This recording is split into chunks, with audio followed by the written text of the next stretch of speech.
पहली बार ऐसा हुआ होगा, मैं ये कह रहा हूँ कि पहली बार ऐसा हुआ होगा भाई, जब गाली देने में नहीं सुनने में मज़ा आता है इस शो में।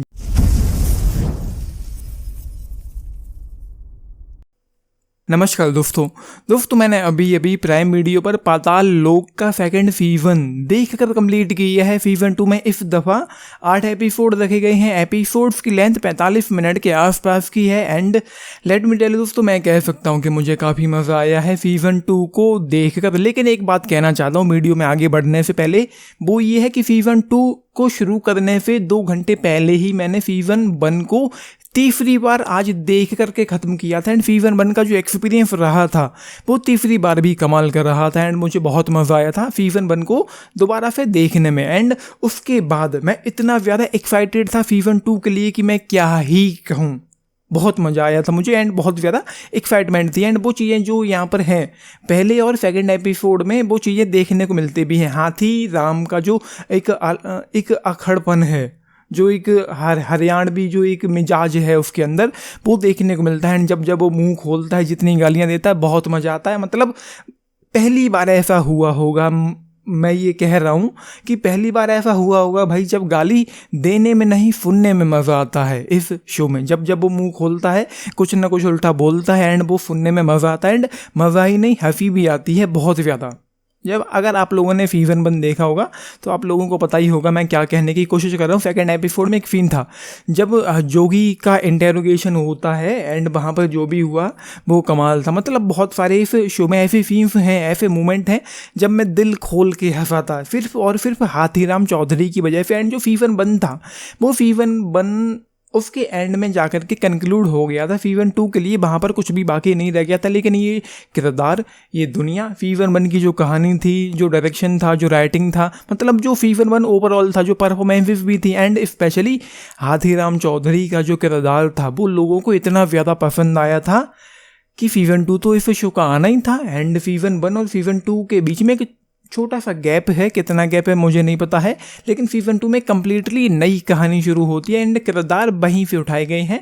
जो उनकी ज़िंदगी में हो रहा था वही यहाँ पर भी हो रहा है। एंड प्लॉट पर मैं आता हूँ एंड यहाँ पर यूँ लिखा हुआ है प्राइम वीडियो के पेज पर, इंस्पेक्टर हाथीराम चौधरी जो एक थके हुए और अनजाने हीरो की तरह है, एक हाई प्रोफाइल मर्डर केस की जांच करता है जो उसे नॉर्थ ईस्ट भारत के दूर दराज इलाकों में ले जाती है, जहां वो ताकतवर ताकतों और अपनी निजी मुश्किलों का सामना करते हुए सच की खोज में लगा रहता है। एंड इस दौरान हम ये भी देखते हैं कि जो अंसारी का जो किरदार है उसका आईएएस निकल गया था सीजन 1 में एंड वो अब एसीपी हो गया है।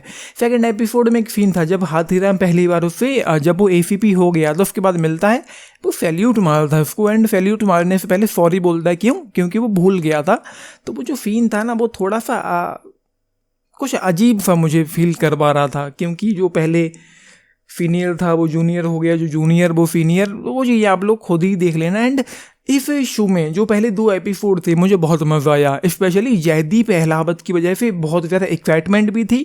एंड जब भी वो मुंह खोलते हैं, जैसे कि टीवी का वो सीन हो सेकंड एपिसोड में स्टेशन पर जो भी हुआ था एंड कुछ और सीन्स हों, तो वो कमाल था, बहुत मज़ा आता है उन सीन्स को देखते हुए। लेकिन प्रॉब्लम शुरू होती है यहाँ पर इस शो में तीसरे एपिसोड से, जब वो जो किरदार हैं वो नागालैंड पहुँचते हैं।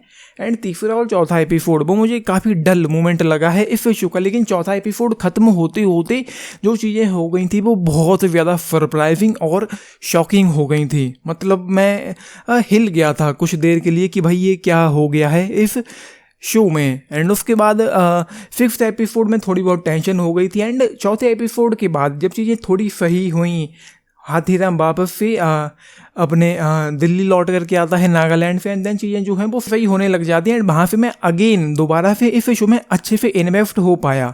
अब मैं प्रॉब्लम पर आ रहा हूँ थोड़ा, वो ये है कि इस शो की जो कहानी है वो उतनी ज़्यादा अच्छी नहीं है। मतलब जो सीजन 1 था उसके किरदार कमाल थे, राइटिंग डायरेक्शन कमाल था, पेसिंग कमाल की थी, एंड जो कैरेक्टर्स थे, जो कहानी थी, जो दुनिया थी, मतलब दुनलिया था, ग्वाला था, या हथौड़ा त्यागी था, या वो नेपाली था, या कबीर अहम था, या जो भी और दूसरे किरदार थे, वो ऑसम थे, कमाल थे, बेहतरीन थे। एंड उन किरदारों में बात अलग थी, चाहे वो चाकू वाला बंदा हो या कोई भी हो, वो सारे किरदार कमाल थे एंड बेहतरीन था जो सीजन 1 था।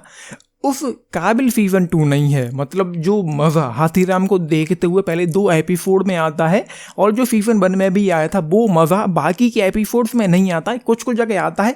लेकिन पिछली बार सीजन 1 में स्टोरी में जो ट्विस्ट एंड टर्न्स थे, जैसी और जितनी अच्छी वो कहानी थी और उस शो में जो मीम मटेरियल था वो यहाँ पर नहीं है। मतलब है कुछ परसेंटेज में है लेकिन उस लेवल का नहीं है। एंड हम एक्सपेक्ट करते हैं कि जो सीजन 2 या पार्ट 2 किसी मूवी का या सीरीज का निकल कर आए तो वो पहले से ज़्यादा बेटर बन पड़े। बेटर तो नहीं बना है, कमज़ोर सा है, लेकिन उतना डिसअपॉइंटिंग भी नहीं है। जैसा कि मैंने कहा है 5वें एपिसोड से मैं जाकर के इस शो में दोबारा से इंगेज होने लगा था और जो बिल्डअप होने में शो अच्छा खासा वक्त लेता है। एंड जैसा कि मैंने कहा नागालैंड में तीसरे और चौथे एपिसोड में जब सेट है तो वो काफ़ी ठंडा सा फील होता है। बोरिंग तो मैं नहीं कहूँगा लेकिन ठंडा सा फील होता है। और मैं मिस कर रहा था वहाँ पर हाथीराम चौधरी कब मुँह खोले और कुछ उल्टा पुल्टा अंट फंट बके जो देखने में मज़ा आए, तो वो चीज़ें नहीं हो रही थी। लेकिन धीरे धीरे जो चीज़ें हैं वो सही होने लग जाती। 5वें 6ठे 7वें 8वें एपिसोड ने मुझे पूरी तरीके से इंगेज करके बांध करके रखा। थोड़ी बहुत 6ठे एपिसोड में टेंशन भी हो गई थी, एक एक्साइटमेंट भी देखने को मिलती है एंड जो चीज़ें होती हैं वो कहीं ना कहीं सही होती हैं। एंड जो सीजन 2 है वो फाइनल एपिसोड में जाकर के कंक्लूड हो गया है। सीजन 3 भी इस शो का आ सकता है। तो वो चीज़ें हैं। बाकी जो राइटिंग है, जो पेसिंग है वो थोड़ी और बेटर हो सकती थी। तो बस ये सारी चीज़ें हैं। बाकी यार जयदीप अहलावत भाई साहब बेहतरीन परफॉर्मेंस दी है उन्होंने अगेन सीजन 2 में भी। मतलब जयदीप अहलावत का मैं हमेशा से फ़ैन रहा हूँ, चाहे वो कमांडो मूवी हो या फिर वो जो फिल्म थी गैंग्स ऑफ वासेपुर हो, उनका काम मुझे हमेशा से पसंद आया है। मतलब जयदीप अहलावत हैं और इरफान खान हैं, इन लोगों के काम में मैं कभी कमी नहीं निकाल पाया। मैंने इन लोगों को हमेशा स्क्रीन पर बहुत ज़्यादा एंजॉय किया है। एंड जयदीप अहलावत को इस शो में सीजन 2 में देख करके बहुत मज़ा आया है। एंड उनका जो काम है, उनका जो परफॉर्मेंस है वो ग्रेट था, बेहतरीन था, आउटस्टैंडिंग था, कमाल का था। मतलब क्या ही कहूँ मैं, मेरे पास शब्द नहीं है सही। उनका काम आउटस्टैंडिंग है, बेहतरीन है, आउट ऑफ द बॉक्स हो गया है। एंड जो जिस तरीके से उन्होंने उस पुलिस वाले को प्ले किया है इस सीजन 2 में भी सीजन 1 में भी, वो कमाल का था। मतलब छोटी छोटी चीज़ों को उन्होंने इतना नेचुरल तरीके से रखा है हमारे सामने कि मैं क्या ही कहूँ। छोटी छोटी चीज़ों पर ध्यान दिया गया है इस सीजन 2 में परफॉर्मेंसेस के नाम पर। बाकी किरदार कहीं ना कहीं अच्छे हैं। कुछ लोगों की मौत होती है तो उसको लेकर थोड़ा बुरा भी फील होता है, तो वो आप लोग खुद ही देख लेना। एंड जो कहानी जिस तरीके से बिल्डअप होती है, पिकअप होती है एंड देन दोनों एक साथ आते हैं इस केस को सुलझाने के लिए, वो चीज़ें आप लोग खुद ही देखना। मैं बताऊंगा तो चीज़ें कहीं ना कहीं गड़बड़ हो जाएंगी। तो ये है I will give it just 3.5 star out of 5 इस सीजन 2 के लिए। बाकी अगर आप लोग पूछे मैं सीजन 1 को क्या और कितना देता, तो मैं 4 स्टार देता सीजन 1 को 5 में से।